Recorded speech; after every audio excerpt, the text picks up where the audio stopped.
Everybody, happy Monday, happy beginning of the week. Thank you for tuning in to Agents Who Win with Daniel and Todd.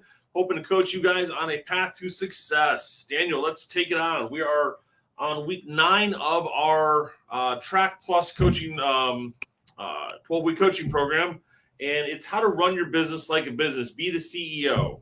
Week 9 out of 12. And exactly, be the CEO of your business. We have to run our business not like a business and not just bump and scrape along. If you don't track your activities and track the production of those activities, you're just kind of treating your business all based on emotion, which is never a good thing. So it was all about, this week, week 9 was all about knowing your numbers. We would also describe that as inspect what you expect. Yep. So for a lot of agents out there, you might feel like the business just isn't coming in. But if you can look at some data to determine why that is, that would help you a lot. So it's really important to have some kind of a numbers tracker. A lot of coaching systems come with some kind of a numbers tracker. I mean, it's as easy as doing it on Excel. You want to track the conversations that you have. So, contacts, you might say 200 contacts. If you do 10 contacts a day, times 5 days a week, that is 50 contacts a week times 4 weeks a month, 200 contacts. A contact is not just making a phone call. A contact is a conversation that you have with a new person where real estate is discussed at some point in the conversation. Yeah. So for the sake of this conversation, that's what a contact is. You can also call it a conversation. It's also not your 10th conversation with the same customer. So it has to be It's not transaction follow-up or anything like that. It's right. New people. Exactly. It's not like, hey, your appraisal is going to happen today and, mark that down. It's a conversation that could yield, a transaction or a different, new transaction. So it should be a new contact with a new person where two-way conversation, not a voicemail where I said, hey, let me tell you about the real estate market. Two-way conversation, so you can't count any conversations with yourself either. So you definitely, track those. So if you do 200 contacts on a monthly basis, you will be able to determine, if you're tracking this over time, how many closings did that effort yield? So, for example, if 200 contacts, I wrote down an example here. So if 200 contacts was getting you 10 appointments, for example, that's a 20-to-1 ratio. So if you do 20 appointments, if 20 appointments yield 10 closings, that's a 40-to-1 ratio. It took you 40 contacts to get to one closing, and it took you 20 contacts to get to one appointment. So, you'll also want to track your buyer appointments versus seller appointments. But in this example, if it's taking you 40 conversations with new people to generate one closing, in this example, if that closing is worth $6,000, let's say in commission, that means if you divide that $6,000 by those 40 conversations that you had, each of those conversations was worth $150 a piece. So you're going to pay me $150 a phone call, which will result in a check. I mean, that's not bad. Right, exactly. So you just want to think of all of those conversations, even though you might not see the money right away. If you just stay consistent, which has been a message throughout this whole coaching program, consistency is what takes you to the next level. If you're consistent with this, it's going to yield the closings.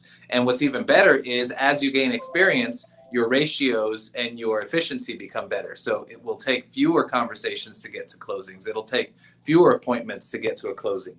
So if you do 200 contacts on a monthly basis, and that yields a closing per 40 contacts, that's 5 closings in a month. 5 closings times $6,000, that's $30,000 in a month.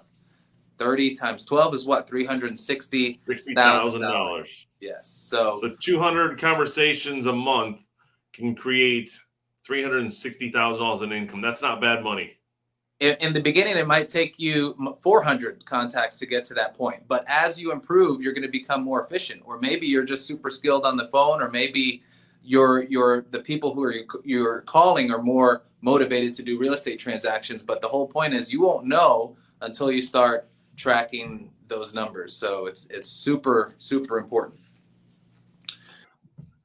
Go ahead. Sorry.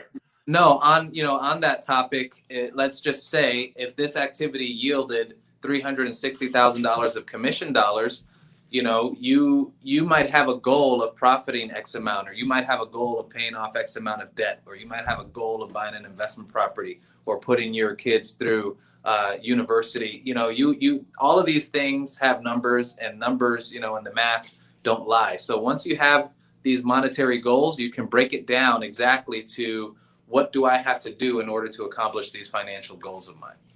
No, I think it's great when you sit there and balance out, because you're going to break down, if you want to see what your total profit's going to be, and you should be around 30% at the end of the year, take home. And, what was your systems to get to those 200 conversations? Was it listings that were creating sign calls that were creating other opportunities? Was it paying for software? Was it paying for coaching? Was it, what were you paying for? This whole chapter was all about knowing the numbers. But it's like, once you know the numbers, you can really dissect down and see what it's costing you, like, to take that listing to, and how many listings you need to take. It's one of the things too I like about guys that do FSBOs and expireds, because that's all tracked. It's all done in the system. They're doing all outbound, and they know it takes me 100 calls to get 10 100 calls to get 10 contacts to usually get around one appointment per 100, whatever you want to call it. Right. And, even like the internet business that we're doing, I'm seeing a 2 to 3% ratio with the, if we bring in 500 leads, we're going to probably close 15 of them, or convert 15 and hopefully get those to closing. Right. So it's a numbers game, and you got to see where you're at, and and where you're going to chase your business from. It's easier to track when you're getting leads from some source where you can look back, on a monthly basis or yearly basis and say, okay, this source, because they send it through email or they send it through my CRM, this source sent me 100 leads and I was able to close, 8 of those leads. It's easy to track when you're using technology to take those leads getting inputted into your system. But on the phone calls that you're making, you have to put in some effort and track those phone calls. The cool thing over the last week, also separately from this coaching, I was having several conversations about the disc profile and personality types. So I was just thinking about this, and just like what you were saying, not everybody is cut out necessarily to make FSBO and expired calls. Some people would argue that and just say you just got to get comfortable no matter what personality type you are. But the whole point is to have conversations. You don't have to have a certain personality type. Like, maybe if you want to do it through FSBOs or circle prospecting, a certain personality type is ideal for that kind of prospecting. But you could also have conversations in other ways. If you're an I and you may not, pick up the phone to call a bunch of strangers, you can start calling your sphere of influence and just try to make connections with their spheres of influence. So there is definitely a recipe for every personality type out there to be successful in real estate. If you don't know what that is for yourself, you might consider just talking to a coach, talking to someone who has a lot more experience, and get their input on it. Well, I love the disc profile side, because, and I was just looking real quick to see if we can find the sheet on it. But in our book, it shows best lead generation by disc profile. Yeah. And I'm not one to call FSBOs and expireds yet. I'm a high D, and that's one of the top things that's on there. And that's just something that I don't do. I'm going to find where I can bring the business inbound versus going outbound. Right. But it's funny, because you look at your D and I have very similar lead generation styles, where the I and S will have similar lead generation styles, and the S and C will have similar lead generation styles. So they kind of overflow, but it's, that's just not my method. And I probably should have started that 20 years ago, because it would have been more comfortable. And that's why I drill people in the beginning, pick up the phones, make it a habit. Because if you can start creating good habits now, 20 years later, you're not going to be complaining about the bad habits you've created.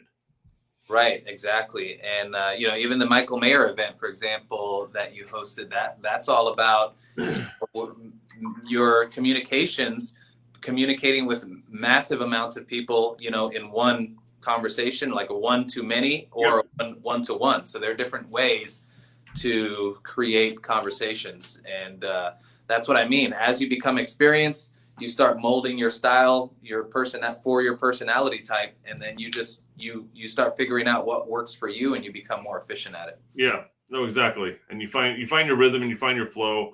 And that's where, like, I know I need to bring in so many leads into the company, so I know we can convert so much. If we Right. can convert and close that, cool. We're going to be running it at a high level profit. If we can't convert, it's either the lead source or it's the systems we're using to convert that lead source. Right. So, all of this, there's levels to knowing your numbers. Like you were talking about before we hopped on this call, if you're a broker owner, team leader, there's other numbers that you should also be tracking. Maybe all of your efforts are not necessarily on closing transactions for yourself, but you're a team leader, I'm a team leader. We're also tracking other numbers to see what the production is of the team, what the ROI is on various lead sources. And we also have to factor in other, just business expenses. If we have a goal of netting or profiting X amount, in order to know how to reach that goal, we also have to have finely tuned what our expenses are. Yeah. And that's the thing is, like, I'm working on my numbers for next year and balancing out how many deals we want to do based on the splits that we have. And so now I know exactly what we're going to bring in. Now I need to, off the money we should be bringing in, balance out what my expenses are. And if everything goes as it should, we will turn about a 30 to 35% profit next year, even with a salary in plus some of my, my own production. So it's good when you sit there and start backing things out, because that's what we're doing with our team this week is we're sitting down one-to-one with each one of them. What do you want to make? What are your lead sources you've converted in the past? And how can we help excel those lead sources further? Because if you don't close wide local, for example, why are we going to keep you on that? We need to find a different system for you to find business. Right. And then we can double down on you on that lead source. Yes, everybody should be tracking the sources of their closings. So if you have a closing, you should be tracking in your CRM. Everybody should be operating off of a CRM. Every CRM will allow you to track the source of every closing. And, a CRM, like we've kind of beat that dead horse to a pulp, is everyone should be working with a CRM and everyone should be tracking all of their conversations. Because if you're having conversations on a high level and you just forget to follow up because you're not tracking them, it's money down the toilet. No, exactly. And it's when you sit there and look at, like, either team members are not converting or even making the calls, like you're like our Zillow stuff we have going on. Every phone call that is not converted is $600 down the drain that somebody spent. And every internet lead, like a Google LSA, for example, every time the phone rings, it's $70. And so it's like, how many of those conversions do you need to, obviously you're not going to convert every one of them, but you got to balance it out and say that lead source cost me X, I made Y. So now I know that lead source works. Do you want a 3-to-1, 4-to-1, 5-to-1 return on your expense there? And you're looking at it at, that first level. Like this Zillow call costs $600 to generate. So if you don't pick it up, it's $600 that I've lost. But, on the optimistic side, or depending on how the lead's being treated, every person every transaction that we have, every customer that has a good experience, a lot of times yields 7 to 9 transactions over the lifetime of your real estate career. Yep. So that $600 call could, really cost you $100,000 by that. So it's super important. That's the main takeaway of week 9 is to know your numbers, track your numbers, and set some goals, and then backtrack from the goals on what it takes to reach those goals. Yeah, if you figure out, if I want to make $100,000 next year, like how many people do I need to talk to every day? And where am I going to find those sources from? And don't say 10 different sources, because it's $100,000 could be 12 deals. So you're going to pull 12 different sources. No, you could highly focus on 3 to 4 different sources, whether it's buying a zip code in Zillow and getting some referral companies and, some other places, but narrow it down your stuff, because if you are trying to figure out 12 deals from 12 different sources, it's never going to work. And you can figure out your return on investment. If you're getting 10 closings a year from open houses, that probably costs you less than if you're getting 10 deals a year from a lead source like Zillow or something else. So, focus on return on investment as well, or at least be aware of it and factor that into your equations and track your sources, track your numbers. Right. No, it's a big thing, and track where your stuff's coming from. Well, guys, hope this brought you some value today. Again, know your numbers, know your income, and know your expenses, and you'll have a profitable, successful real estate career. Only took us 9 weeks to figure that out, or 20 years.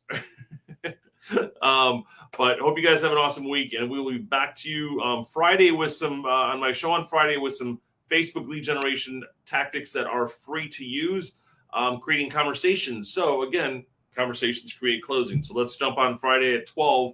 We're pivoting our time a little bit for our guest, and look forward to seeing you guys then. Daniel, appreciate your time today. Also wanted to share the business planning sessions that are coming up. We're covering all of this information that we've covered over the last 9 weeks, and essentially, it's going to help agents leave the session with a template of what they have to do for 2022, and that starts right away. In October, you're already working on your 2022 business. Yeah, and I'll be putting some content out here a little bit on our times, but October, November, we're hosting in-person sessions in Orlando. If you guys are in the Orlando market and want to come, please reach out to us. It'll be at our office in Altamonte Springs. We will look at doing some online stuff. We just haven't figured out when and where it would be online, but when and date and time yet. So, cool. Look forward to it. Thanks, Todd. Thanks, Daniel. See you next time.